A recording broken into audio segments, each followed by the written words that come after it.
예레미야서 지난 시간에 했던 21절 잠깐 보고 넘어가도록 하겠습니다. 여호와께서 가라사대 보라, 이번에 그들에게 내 손과 내 등을 알려서 그들로 내 이름이 여호와인 줄 알게 하리라. 자, 여기 잠깐 한 군데 찾아보고 넘어갑시다. 출애굽기 3장 13절에서 15절 말씀입니다.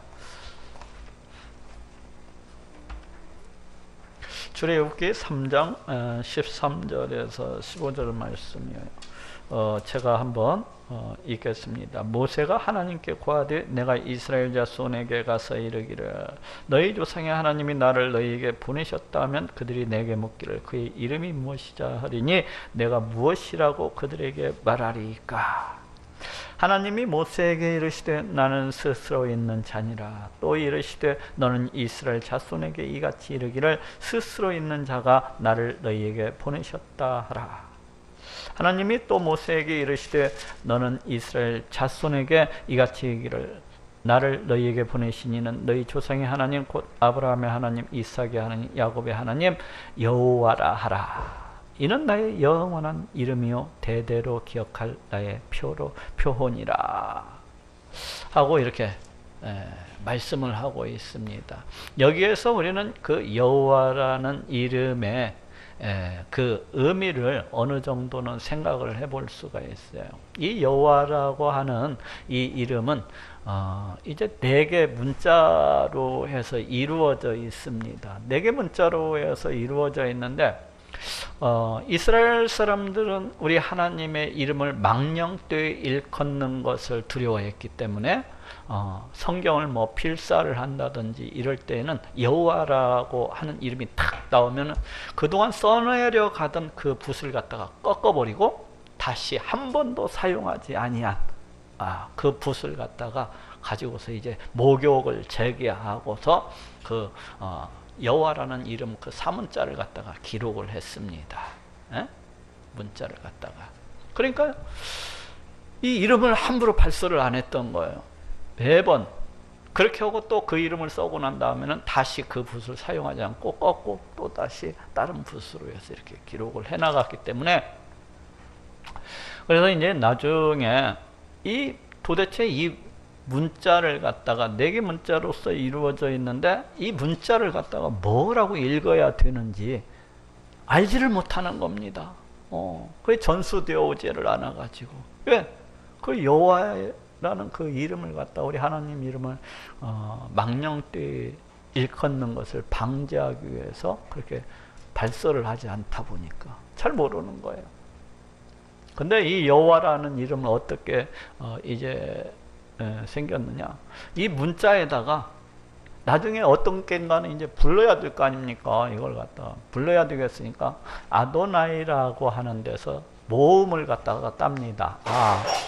오, 이, 이것을 갖다가 각 4 문자에다가 오, 이를 갖다가 붙인 겁니다. 네? 그러면은 일반적으로 보면은 앞에는 야가 붙어야 될 거 아닙니까? 야호와 뭐 이런 식으로. 근데 두음법칙 걔네들의 그 어떤 이 문자 표기에 의해서 여자로 바뀝니다. 야훼 뭐 여 이렇게도 있고.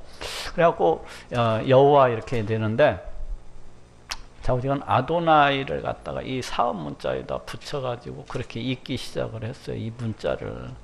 실제적인 어떻게 읽는지는 알 수가 없어요. 근데 단지 편의상 그렇게 붙여서 읽기로 했던 겁니다. 아도나이는 이제 주라는 뜻을 가지고 있거든요. 그거에서 모음만 빼내가지고 그 사문자에다 붙여서 이렇게 읽기 시작했던 거예요. 그래서 이게 무슨 뜻을 가지고 있는 거냐로 많은 사람들이 이제 궁금해 하는데 바로 오늘 읽었던 바로 이 구절에서 이 여호와라는 뜻이 어떤 의미를 가지고 있을 거다 이렇게 추측을 해보는 겁니다. 근데 뭐라고 하고 있습니까? 스스로 있는 자라고 이렇게 이야기를 하고 있어요. 영어로서는 I am that I am 뭐 이런 식으로 이렇게 번역을 이렇게 또 해놨더라고요. 그래서 이렇게 읽는데 이것은 일반적인 사람들이 묻기에 그렇습니다. 어떤 사람이 하나님께서 이 모든 우주 만물을 갖다가 다 창조를 하셨다면은, 그럼 하나님은 누가 만들었어요? 이렇게 묻는 사람들이 있어요. 하나님은 누가 만들었네? 있을 수 있는 질문이죠. 이 세상 모든 만물들을 갖다가 다 하나님께서 만드셨다면은, 천사도 하나님이 만들고, 저 영적인 존재들도 다 하나님께서 만드셨다고 그런다면은, 그럼 하나님은 누가 만드셨어요? 이렇게 물어볼 수 있잖아요. 우리 하나님이 그 대답이 그럽니다. 나는 스스로 있는 자다. 나는 신이라는 거예요. 나는 신이라는 겁니다. 그래서 이 여호와라는 뜻이 가지고 있는 이 의미는 그렇습니다. 우리 하나님만이 창조주이시라는 겁니다. 우리 하나님만이 창조주이시고, 우리 하나님께서 지으신 이 모든 것들을 그 뜻대로 다스리시고 통치하시는 바로 그 여호와다. 그러니까 다른 세상에서 그 이방인들이 섬기는 우상은 헛된 것이라는 거예요. 아무것도 아니라는 겁니다. 오직 이 온 우주 천지에 상천하지에 오직 신은 우리 하나님뿐이라는 거예요. 오직 우리 하나님만이 참신이시라는 겁니다. 오직 하나님만이 참신이라시는 거예요. 나머지는 전부 다 거짓된 것, 헛된 것일 뿐이라는 것입니다. 그리고 우리 눈에 보이는 이 모든 것들은 우리 하나님께서 다 만드신 피조물일 뿐이라는 겁니다. 그래서 이 명칭 속에는 우리 하나님이 창조주가 되시고, 그 지으신 이 모든 것들을 그 뜻대로 다스리시고 통치하시는 오직 유일신 하나님, 참신이신 하나님, 그걸 갖다가 이제 이렇게 뜻하고 있다고 생각을 해볼 수가 있어요. 그래서 이제 본문으로 돌아옵시다. 에레미야서 이쪽 16장 21절. 이제 장차 메시아 시대가 되면은, 이제 그 메시아 시대가 되면은 그 하나님의 백성들이 우리 하나님의 이름이 여호와인 줄 알게 되리라는 겁니다. 즉 이스라엘 백성들은 과거 어떻게 살았었습니까? 메시아 시대 이전에 온갖 우상들을 갖다가 섬기면서 그 우상을 마치 신인 것처럼, 그 우상을 마치 자기 하나님인 것처럼 이렇게 떠받들면서 이렇게 살았었지 않습니까? 근데 이제 메시아 시대가 오게 되면은 그렇게 살지 아니하고 우리 하나님을 오직 유일한 내 하나님으로서 참신으로 살고, 우리 하나님께서 이 온 우주 만물을 창조하시고 이 모든 것들을 다스리시는 그런 하나님이심을 비로소 알게 된다는 겁니다. 메시아 시대가 오면 그 백성들은 여기서 알게 된다고 하는 것은 어떤 의미죠? 우리 하나님만이 정말로 참신이시고, 우리 하나님만이 정말로 유일하신 신이시고, 우리 하나님만이 이 모든 우주 만물을 창조하셨구나, 이 모든 것들을 그 뜻대로 다스리시는 그런 놀라우신 분이시로구나 하는 이런 생각을 가지고서 정말로 진실된 마음으로 우리 하나님을 섬기게 되리라는 겁니다. 정말로 진실된 마음으로 그 창조주이신 우리 하나님을, 피조물로서 창조주이신 우리 하나님을 그렇게 섬기게 되리라는 거예요. 그리고 또 어떻습니까? 이 시대 이스라엘 백성들은 우리 하나님을 의지하기보다 세상 것을 더 의지하면서 그렇게 살아갔던 것을 볼 수가 있어요. 우리 하나님을 사랑하기보다는 세상 것들을 더 사랑하면서 그렇게 살아갔던 것을 볼 수가 있습니다. 그런데 이제 메시아 시대가 되면은 그 하나님의 백성들이 그와 같은 방식으로 살지 아니하고 오직 우리 하나님만을 갖다가 의지하면서, 오직 우리 하나님만을 갖다가 뜨겁게 사랑하면서 바로 그와 같이 살아가게 되리라는 거예요. 정말로 하나님의 백성으로서 하나님의 백성답게, 그 자녀답게 그와 같이 살게 되리라는 것을 갖다가 지금 말씀을 하고 있습니다. 오늘 우리가 바로 그렇게 살아가고 있잖아요. 오늘날 우리가 우리 하나님을 내 보물로서 삼고, 오늘날 우리가 우리 하나님을 갖다가 내 인생 최고의 것으로서 삼고, 내 생명보다도 더 뜨겁게 그렇게 하나님을 사랑하면서 그렇게 살아가고 있잖아요. 오늘날 우리 하나님의 일을 갖다가 내 일보다도 더 우선시하고, 우리 하나님을 갖다가 최고 오래가라 그렇게 높이면서 바로 오늘날 우리가 이렇게 살아가고 있지 않습니까? 그걸 갖다가 현재 예언을 하고 계신 겁니다. 그렇게 살게 되리라는 것을. 참 놀랍지 않습니까? 17장 1절 유다의 죄는 금강석 끝 철필로 기록되되 그들의 마음판과 그대로 단불에 새겨졌거늘. 보통 이제 그 옛날부터 이런 돌판 같은 데다가 어떤 비석을 새긴다든지 글자를 새긴다든지 할 때는 이 금강석 끝 철필, 그러니까 다이아몬드가 달려있는 그 끝 철필, 그걸로 해서 이렇게 돌에다가 글자를 갖다가 이렇게 정원으로서 이렇게 해갖고 글자를 새기던가 이렇게 새기는 것을 볼 수가 있어요. 이제 그것을 갖다가 생각해 볼 수가 있는데, 여기에서 이제 무엇을 글자를 새기는 것이 아니라 이스라엘 백성들의 그 죄가 어디에 가서 새겨져 있다는 겁니까? 바로 이스라엘 백성들의 그 마음판 깊숙이 그 죄가 새겨져 있다는 거예요. 이스라엘 백성들의 그 마음판 깊숙이 그 죄가 새겨져 있다는 겁니다. 그리고 또 어디가 새겨져 있어요? 그들의 단뿔에 새겨졌거늘. 보통 이제 우리 하나님의 그 제단도, 그 제단에 보면은 이렇게 뿔이 있습니다. 그것은 뭐 하나님의 영광과 어떤 권세와 이런 것들을 갖다 상징을 하거든요. 근데 이제 이방인들이 섬겼던 그 우상의 제단에도 이 제단 뿔이 있었던 것 같아요.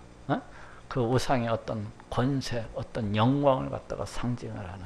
그래서 이 사람들이 하도 그 이제 우상의 그 제단에 그 뿔을 갖다가 만지면서 복을 갖다 이렇게 빌었던 것 같아요. 복을.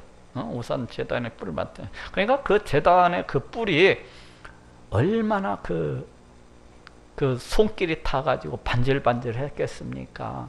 그러니까 지금 그 말씀을 하고 있는 겁니다. 너희들의 죄가 거기에 고스란히 다 남아있다는 거예요. 너희들의 죄라고 하는 것은 부정할 수가 없다는 겁니다. 그리고 이스라엘 백성 너희들의 죄는 심히 부패하고 타락을 해가지고 어떻게 고쳐볼 수가 없을 정도로 그렇게 회복 불가능한 상태라는 겁니다. 이 말씀 속에서도 어떤 의미가 잠잠히 흐르고 있는가 하면은 이러한 이스라엘 백성들을 고치실 수 있는 분은 오직 하나님밖에 없는 거예요. 하나님, 창조주이신 하나님의 은혜가 아니고서는 이들을 갖다가 고칠 수가 없다는 그 사상이 밑바닥에 잔잔하게 깔려 있습니다. 지금 이스라엘 백성들은 백성들의 죄악이라고 하는 것은 그처럼 심하다는 겁니다.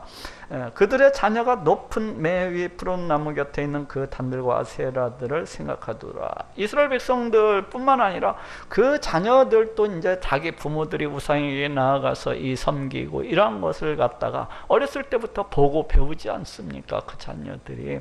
그러다 보니까 그 높은 언덕 위 푸른 나무 곁에 있는 그 우상의 단들, 또 그 우상들, 아세라들을 갖다가 이렇게 생각을 한다는 겁니다.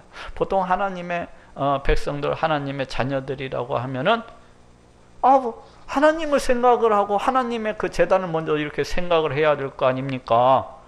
그런데 이 이스라엘 백성들의 죄가 얼마나 깊은 거니 그 자녀들까지도 이렇게 답습이 돼가지고 있는 것을 갖다 이렇게 볼 수가 있어요. 이스라엘 백성들의 그 죄악이라고 하는 것은 너무나도 뿌리 깊다는 것을 갖다가 지금 이야기를 하고 있습니다. 들어있는 나의 산아. 보통 가나안 땅은 많은 산지입니다. 산지. 수많은 산으로서 이루어져 있는 것이 가나안 땅이에요. 저쪽 이제 갈멜산 밑으로 해서 잠깐 평야지대가 있기도 하고, 또 이쪽 갈릴리 바다 우측으로 해서 잠깐 평야지대가 있기도 해요. 근데 거의 모든 곳이 그냥 다 산으로서 이루어져 있습니다. 그래서 여기서 나의 산하라고 하는 것은 가나안 땅을 갖다가 일컫는다고 볼 수가 있어요.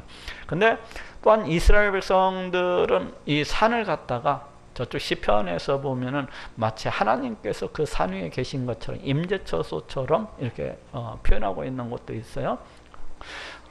말하자면 이 가나안 땅은 하나님의 땅입니다. 하나님의 임재처소라고 할 수가 있어요.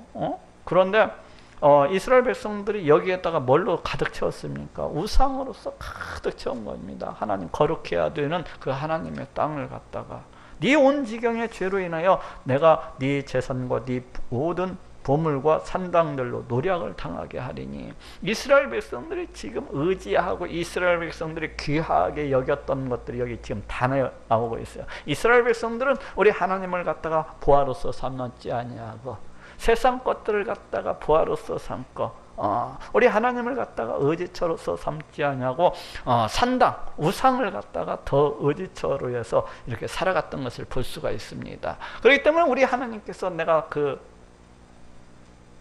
우리 하나님께서 눈에 보시기가 아주 가증한 것들을 갖다가 전부 다 이제 다 바벨론 땅으로 다 끌어가 볼 겁니다. 이제 그것을 갖다가 말씀하시고 있습니다. 다 노략을 당하게 하리니.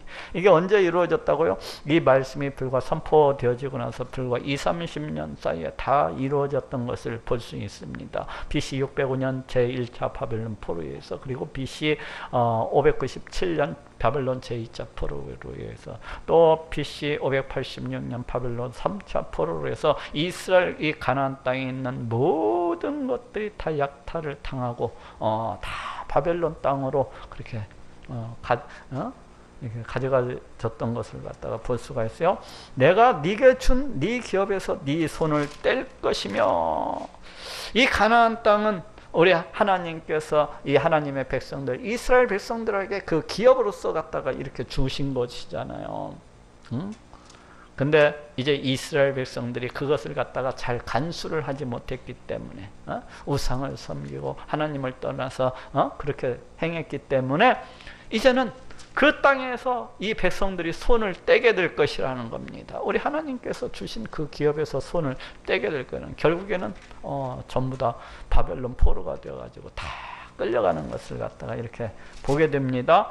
또 내가 너의 알지 못하는 땅에서, 이게 바로 이제 바벨론 땅이죠. 바벨론 땅 각지로 이스라엘 백성들이 다 끌려가 가지고 그 알지도 못하는 땅에서 그 대적들을 갖다가 섬기게 되리니. 대적들을 섬기기 때문에 그 대적들 밑에서 이제 온갖 고통을 당하면서 온갖 핍박을 갖다가 다 당하면서 거기에서 그와 같이 이제 살게 될 것을 말씀을 하고 있어요. 이는 너희가 내 노로 맹렬케 하여 영영이 타는 불을 일으켰습니다. 이스라엘 백성들이 이와 같이 된 것은 우리 하나님의 진노, 우리 하나님의 그 죄에 대한 심판, 징계, 그것 때문에. 그런데 우리 하나님의 이 진노, 이 심판의 불은 영원히 꺼지지 아니하리라는 것입니다. 반드시 우리 하나님께서 이루실 것이라는 것을 갖다가 말씀을 하고 있어요. 그러면서 가나안 땅에 있는 모든 것들을 불로 태우듯이 초토화를 갖다가 시킬 것을 말씀을 하고 있습니다. 영영이 타는 불을 일으켰음이니라. 나 여호와가 이같이 말하노라. 무릇 사람을 믿으며 혈육으로 그 권력을 삼고 마음이 여호와에게서 떠난 그 사람은 저주를 받을 것이라. 여기에서 이제 첫 번째 나오는 무릇 사람, 여기에서 사람이라고 하는 것은 이제 아담이라고 이렇게 원어상으로는 쓰였어요. 보통 일반적인 우리 사람을 가리킬 때 쓰는 말입니다. 무릇 사람을 믿으며, 사람을 막 의지하는 것을 갖다가 가리켜요. 혈육이라고 하는 것은 바사르, 살, 고기, 이런 뜻을 갖고 있거든요. 우리 인간이라고 하는 것은 별 보잘것 없는 존재라는 겁니다. 쉽게 얘기해서 살과 같은 존재라는, 살코기와 같은 우리 인간이 살코기와 같이, 살과 같이 그 아무런 보잘것없이 없는데 그런 살코기를 갖다가 마치 그 힘을 삼고, 권력이라고 하는 것은 팔뚝, 힘이라는 이런 것을. 근데 마치 그것을 갖다가 자기 힘을 삼고서 이렇게 자기 의지처를 삼고서 그렇게 살아가는 겁니다. 그러니까 우리 사람이 앞에 이제 사람을 갖다가 의지하는 거, 앞에 사람을, 그게 뭡니까? 자기 남편을 의지한다든지, 아니면 자기 자녀들을 갖다가 의지한다든지, 아니면 자기 부모를 갖다가 의지한다든지, 아니면 애국 군대를 갖다가 의지하는, 아수르 군대를 갖다가 더 의지해서 이렇게 살아가는 거죠. 우리 하나님의 백성은 이러한 것들을 갖다가 의지하기보다 우리 하나님을 갖다가 의지하고 살아가야 됩니다. 우리 하나님을. 우리 하나님께서 이 세상 온 우주 만물의 통치자, 주권자가 되시기 때문에 우리 하나님께서 이 모든 것들을 갖다가 그 뜻대로 다스리시고 통치하시는 분이 아니십니까? 그렇기 때문에 이것을 믿는다면은 우리 하나님께서 가난도 주시고 부도 주시고 우리 하나님께서 환난도 주시고 평안도 주시는 그런 분이시라는 것을 정말로 믿는다면은 우리가 사람을 의지하기보다는 하나님을 갖다 이렇게 의지해서 살아가야 마땅한데, 이 사람들은 이제 하나님을 안 믿기 때문에, 하나님을 갖다가 그냥 종교적으로 이렇게 나아갔기 때문에, 그래서 이제 사람을 더 의지하는 겁니다. 그리고 그 사람을 갖다가 혈육, 그 썩어지는 고기와도 같은 그런 이걸 갖다가 자기 어떤 힘을 삼고 소망을 삼고 그렇게 살아가는 거예요. 마음이 여호와에게서 떠난 그 사람은 저주를 받을 거다. 여기 뒤에 나오는 그 사람은 이제 또 게베르라는 원문상으로는 이제 그렇게 쓰여지고 있어요. 근데 이건 어떤 강한 용사, 그게 힘이 절정에 있는 사람을 뜻할 때 주로 쓰는 말입니다. 어쨌거나 여기에서는 어떤 사람들 흔히 그러죠. 하나님을 믿으니 나는 내 주먹을 믿고서 살아가고 있어. 바로 그 사람을 말이에요. 하나님을 믿으니 나는 내 주먹을 믿고 가서 자기 이성을 갖다가 더 의지하고 자기 합리성을 갖다가 더 의지하면서 자기 지성 이런 것들을 갖다가 자기 지혜 이런 것들을 갖다가 더 의지하면서 이렇게 살아가는 그런 사람이라고 할 수가 있어요. 자기를 갖다가 자랑으로서 삼고 이렇게 살아가는 사람. 그런 사람은 저주를 받을 것이라. 그러니까 우리 사람을 의지하고 그 사람의 힘을 삼고 소망을 삼고 또 자기 힘과 능력과 지혜와 이런 것들을 갖다가 의지해서 살아가는 사람은 우리 하나님께서 저주를 갖다가 선언하고 계십니다. 오직 하나님의 백성은 오직 하나님만을 갖다가 의지하고서 그렇게 살아가야 된다는 거예요. 그는 사막의 떨기나무 같아서, 사람을 의지하고서 살아가는, 인생을 의지하고서 살아가는 사람은 사막의 나무 떨기와도 같다는 것입니다. 사막에는 나무들이 잘 자라지를 않아요. 거의 나무들이 없습니다. 그냥 모래가 막 그냥 그 넓은 땅을 갖다가 그냥 모래층만 그냥 두껍게 쌓여 있는 것을 볼 수가 있어요. 근데 어쩌다가 한 군데씩 이 떨기나무가 있더라고요. 떨기나무가 어쩌다가 한 군데씩 이 떨기나무가 있는데 잘 그 물을 갖다가 이렇게 받아들일 수가 없는 상황이잖아요. 그렇기 때문에 그 모습이 참으로 저쪽 노숙자들을 생각해 한다고나 할까요? 아니면은 그냥 아무것도 없이 막 그 몇 달 동안 목욕도 못하고 그냥 그렇게 돌아다니는 사람들 있잖아요. 꽉 그런 것처럼 아주 볼품이 없습니다. 이 사막의 떨기나무라고 하는 것이 정말로 그 외면적인 것만 아니라 이 사막의 이 떨기나무라고 하는 것은 아무런 소망이 없습니다. 그 어떤 것을 갖다 기대가 할 수가 없는 그런 상황에 이 사막의 떨기나무, 어떤 좋은 일이 비가 잔뜩 와서 그 생명의 어떤 목을 갖다가 죽여줄 수 있는 그런 것들을 갖다 전혀 기대할 수가 없는 그런 나무라고 할 수가 있어요. 지금 하나님을 떠나서 살아가는 인생은 그와 같다는 것입니다. 이 땅에서 고급 수용차 타고 아파트 100평짜리 200평짜리 아파트에서 살고 또 권력이 어떤 회사 사장 아니면은 대통령이 되어서 살아간다고 할지라도 하나님을 모르는 사람은 이 사막에 떨기나무 같다는 얘기예요. 하나님을 알지 못하는 사람은 사막에 떨기나무 같다는 겁니다.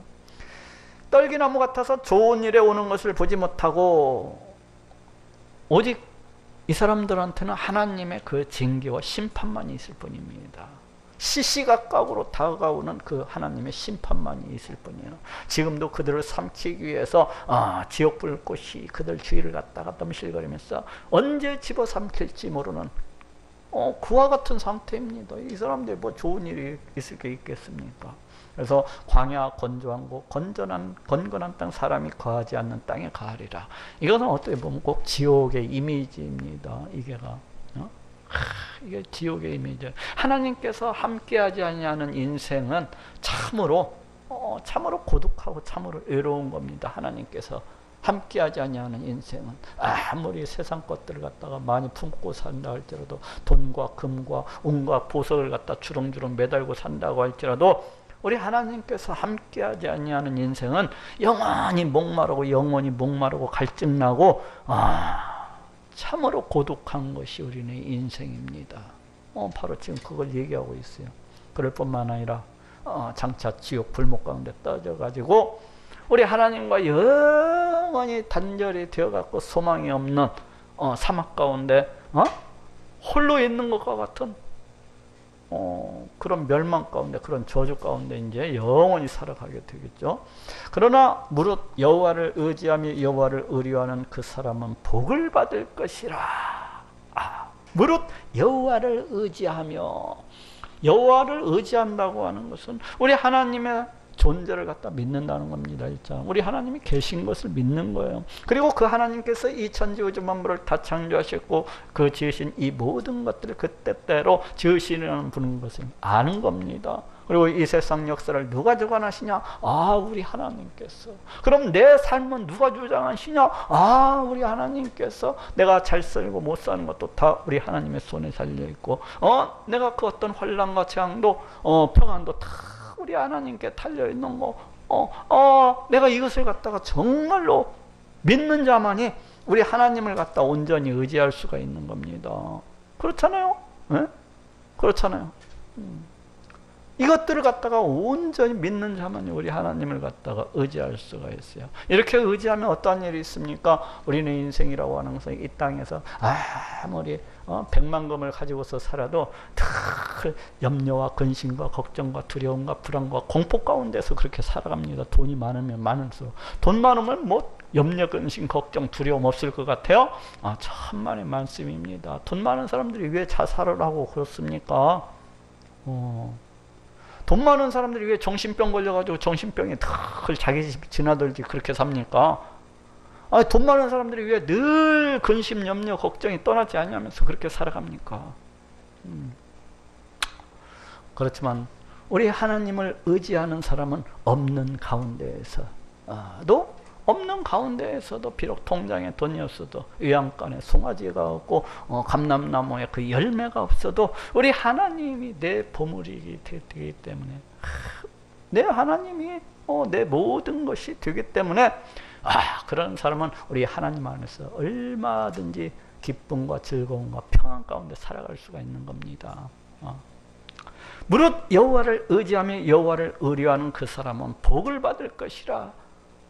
우리 하나님을 갖다가 진실로 의지하게 되면 우리 하나님께서 그 사람을 기뻐하시고 그 사람과 함께 하시고 그 사람과 동행하셔서 그 사람의 모든 기도를 다 들어주시고 그 사람의 어려움과 그 사람의 환난과 이런 모든 것 가운데서도 그 사람을 지키시고 보호해 주시고 그 사람으로 하여금 목마르지 아니하도록 그렇게 인도를 해 주십니다. 그 사람으로 목마르지 않게, 갈증나지 않게 늘 그 뱃속에서 솟구쳐 나오는 그런 생수, 그런 시원함 가운데에서 살아갈 수 있도록 그렇게 인도를 갖다가 해주셔요. 그 사람은 복을 받을 것이라. 이 땅에서의 삶만 그렇습니까?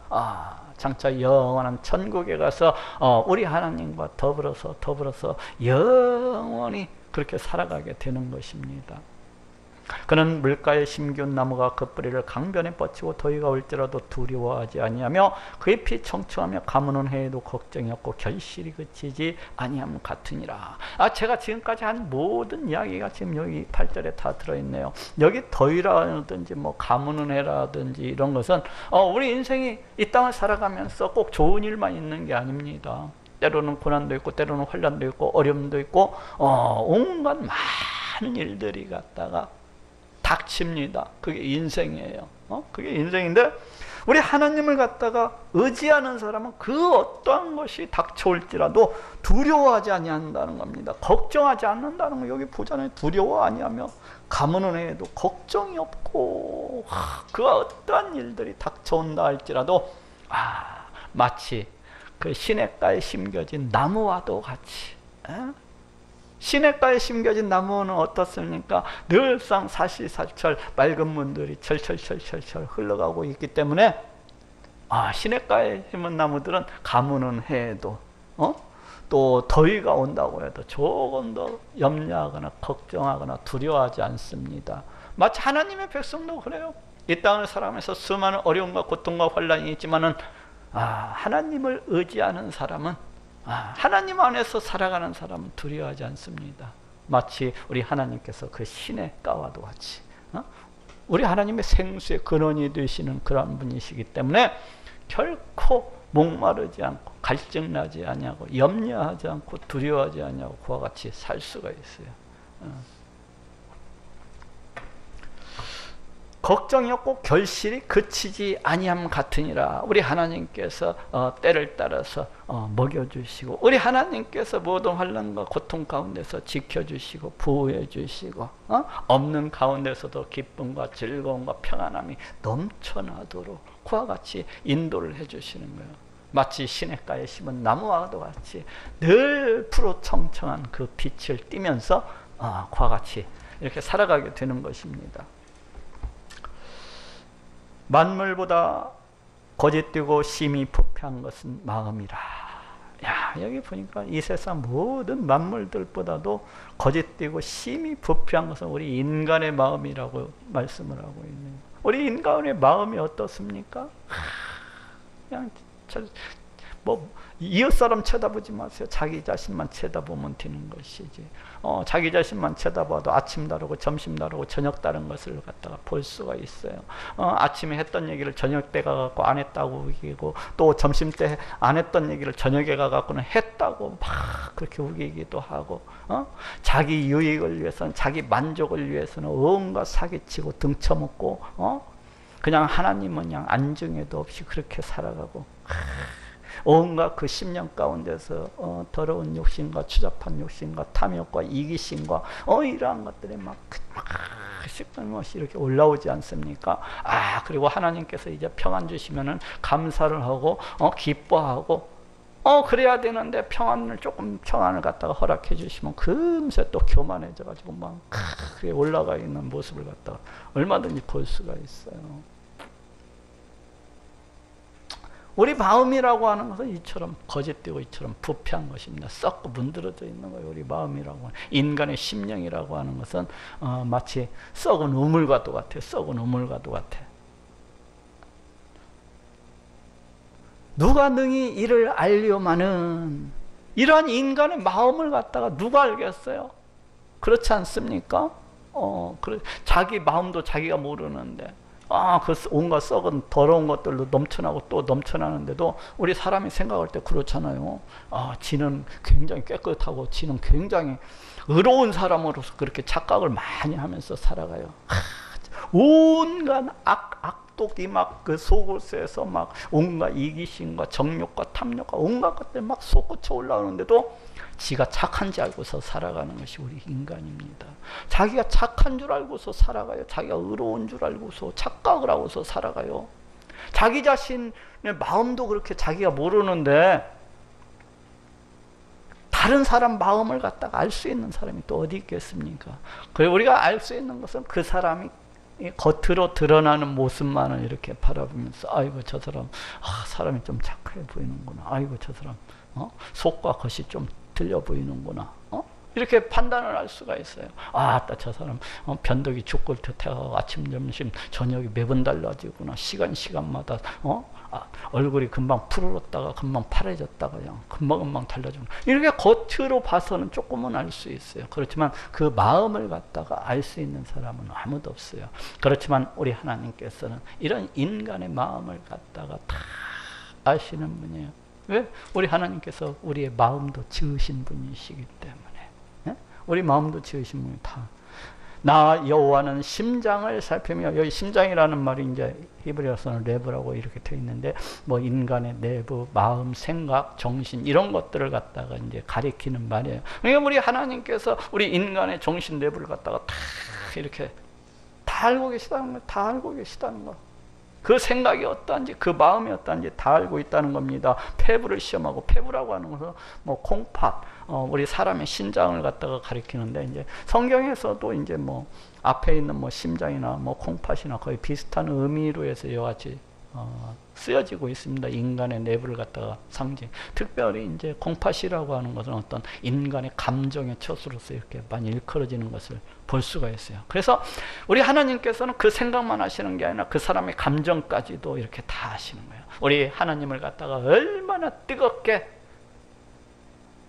사모하는지, 우리 하나님을 갖다가 바라보되 얼마나 또 그냥 형식적으로 이렇게 하는지. 우리 하나님 다 아시는 분입니다. 야, 자가 쇼하고 있구나, 이것도 알고. 그냥 다 알아요. 우리 하나님께서 그 감정까지도. 야, 자가 믿음이 전혀 없는데 믿음이 있는 척하고 있구나. 우리 하나님 다 아십니다. 이런 것들. 태블을 시험하고 마치 우리 하나님께서 저울에 따라서 그것을 갖다 증량을 이렇게 측정한 테스트로 하듯이 다 우리 하나님께서 그 마음 심령들을 갖다 다 안다는 거예요. 우리가 정말로 하나님을 갖다 얼마나 경외를 하고 높이는지, 진실이 몇 %인지 거짓든지 다 아시는 거예요. 그래서 시험하고 각각 그 행위와 그 행실대로 부응하시나니 정말로 우리 하나님을 갖다가 진실되게 찬양하고 정말로 우리 하나님을 의지해서 살아가고 정말로 우리 하나님을 자기 인생의 부하로서 삼고 자기 최고로서 그렇게 삼고서 살아가고 우리 하나님을 갖다가 우리 하나님의 일을 우선으로 해서 그렇게 살아가면은 우리 하나님께서도 그런 사람을 갖다가 기뻐하시고 또 거기에 맞끔 상을 주시는 분이라는 거예요. 그렇지만은 이스라엘 백성들처럼 그저 종교적으로, 그저 거칠애적으로, 그저 형식적으로 하나님께 나와서 그러면서 또 세상으로 들어가서는 우리 하나님을 의지하기보다 세상 것들을 갖다가 더 의지하고 세상 것들을 더 사랑하면서 그렇게 살고 자기에서 그 썩어 빠지고 부패한 이 인간의 어떤 그 탐욕, 이기심, 오직 정욕, 쾌락 이런 것들만을 위해서 살아가는 사람들한테는 우리 하나님께서 너무나 잘 아시죠. 또 그것대로 보응을 하신다는 거예요. 그것대로 보응을 하신다는 겁니다. 불의로 치부하는 자는 자고새가 낳지 아니한 알을 품은 같아서 그 중년에 그것이 떠내겠고 필경은 어리석은 자가 되리라. 여기서 불의로서 이제 치부한다는 것은 어떤 게 우리 하나님께서 이제 모든 것을 다 알고 계시잖아요. 우리 마음까지도 우리 행동 모든 것들을 다 아는데 마치 그 하나님이 없는 것처럼 그렇게 자기 욕심 자기 탐욕 이런 것들로 온갖 돈 모으는 데만 미쳐가지고 그렇게 살아가는 사람들 있잖아요. 돈 모으는 것만 미쳐가지고 살아가는 거. 자기 청력, 욕심, 부패한 욕심을 따라가지고. 그래갖고 온갖 나쁜 짓을 갖다가 다 행하면서 그렇게 살아가는 사람들이 있어요. 돈이 우상이 돼가지고. 근데 그러한 자들은 자고새가 낳지 아니한 알을 품은 같아서. 이야, 이 뻐꾸기라는 새가 있는데요. 이 뻐꾸기라는 새는 알을 갖다가 자기 둥지에다가 낳는 것이 아니라 이 인근 새의 둥지에다가 갖다 대신 알을 낳는데요. 그럼 어떻게 됩니까? 그 새는 그것을 모르고 그것을 갖다가 품고 또 알에서 깨고 나면은 열심히 먹이를 갖다가 열심히 먹인답니다. 그럼 나중에 이 뻐꾸기가 조금 날만해갖고 독립하게 될 정도 되면 그냥 후루룩 그 둥지를 떠나버리는 거예요. 뻐꾸기는 그렇게 해서 이렇게 새끼들을 갖다가 키운다고 그래요. 근데 아마도 이 자고새라는 이 새는 아무래도 다른 그런 새들이 와서 자기 둥지에다가 이렇게 알을 낳는데 그걸 갖다가 자기 알인지도 모르고 이렇게 잘 품어주는 모양이에요. 이 새가.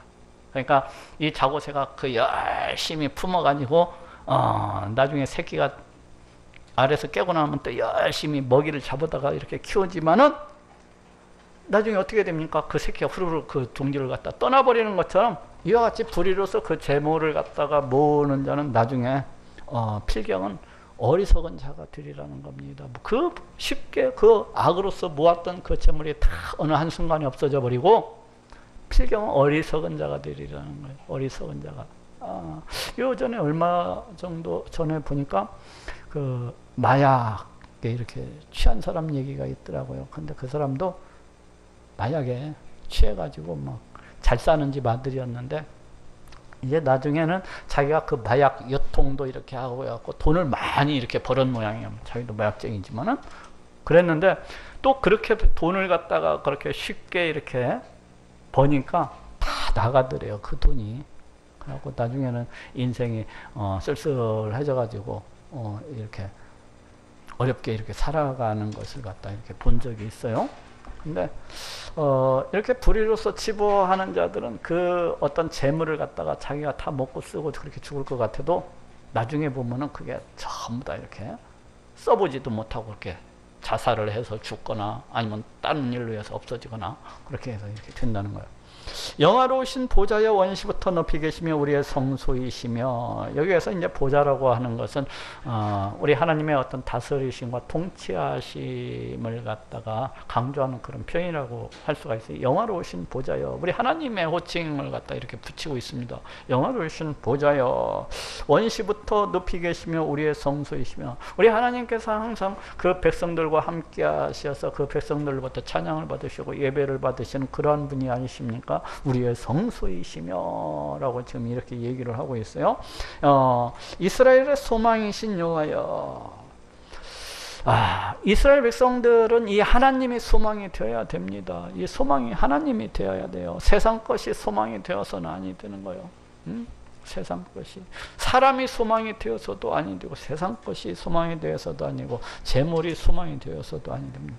오직 우리 하나님만이 나의 소망이 되어야 됩니다. 소망이 되어야 돼요. 오직 우리 하나님만이 나의 소망이 돼요. 우리를 갖다가 구원해 주실 수 있는 분도 우리 하나님밖에 없잖아요. 우리를 갖다가 죄악으로, 그 멸망으로부터 구원해 주실 수 있는 분도 우리 하나님밖에 없습니다. 우리 인생의 모든 닥치는 어떤 고난, 환난, 그러한 것들, 그러한 문제를 갖다가 해결해 주실 수 있는 분이 누구십니까? 우리 하나님밖에 없어요. 하나님만이 이 역사의 이 모든 생사화복의 주관자이시기 때문에, 그렇기 때문에 하나님만이 항상 소망이 들, 하나님의 백성은 이스라엘의 소망이신 여호와여, 무릇 주를 버리는 자는 다 수치를 당할 것이라, 부끄러움을 당할 것이라. 무릇 여호와를 떠나는 자는 흙에 기록이 되오리니 이는 생수의 근원이신 여호와를 버림이나이다. 보통 이제 여기 흙에 기록이 된다고 하는 것은 생명책에 기록이 된다는 것과 이 대조적인 이런 분위기가 나오고 있어요. 저쪽 한번 찾아봅시다. 계시록 13장 8절. 요한계시록 13장 8절.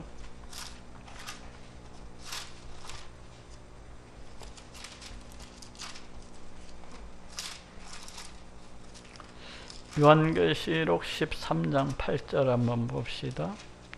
여기 보니까 죽임을 당한 어린 양은 생명책에 창세 이후로 농명되지 못하고 이 땅에 사는 자들은 다 짐승에게 경배하리라. 어린 양이 생명책에 이렇게 기록이 됐다고 이렇게 되어 있잖아요. 하나님 앞에서는 우리 하나님의 백성들은 다 생명책에 기록이 되는 거예요. 그런데 하나님을 모르는 자, 하나님을 떠나서 살아가는 자들, 그러한 자들은 지금 어디에 기록이 됐다고 그랬어요? 보니까 여기 흙에 기록이 되오리니, 물은 여호와를 떠나는 자는 흙에 기록이 된다는 거예요. 이 흙에 기록이 된다고 하는 것은 바람이 한번 샥 불면은 어쩌습니까? 그 이름이 다 지워지고 하나님 앞에서 없는 겁니다. 곧 이 백성들은 하나님 앞에 기억이 되지 못하는 거예요. 흙에 기록이 되었다는 얘기는 하나님 앞에 기억되지 못하는 겁니다. 하나님으로부터 버림을 당하고 하나님으로부터 외면을 당하여서 마치 앞에 사막에 있는 그 떨기나무처럼 그와 같은 인생이 그와 같이 되는 겁니다. 이는 생수의 근원이신 여호와를 버림이다. 여기에서도 우리 하나님만이 생수의 근원이시라고 그렇게 말씀을 하고 있네요. 우리 인생의 모든 목마름과 갈증을 갖다가 해결해 주실 수 있는 분은 오직 하나님밖에 없는 거예요. 하나님만이 우리 인생의 유일한 생수이십니다. 그 재물이 우리의 인생의 생수가 될 수 없어요. 우리 사람이 우리 인생의 어떤 생수의 근원이 될 수가 없습니다. 우리 모든 문제 해결을 갖다가 해결해 줄 수 있는 분 우리 하나님밖에 없어요. 그래서 이는 생수의 근원이신 여호와를 버림이니이다. 이와 같이 우리 하나님을 떠나서 살아가는 자는 영원한 멸망과 영원한 저주밖에 없는 것입니다. 흙에 기록이 되어오니 우리 하나님 앞에 기억함이 되지 못하고 쓸쓸히 내버림을 당하여서 멸망을 당하여서 영원한 사막 가운데, 그 지옥 불목 가운데 그와 같이 이제 거하게 되는 것입니다.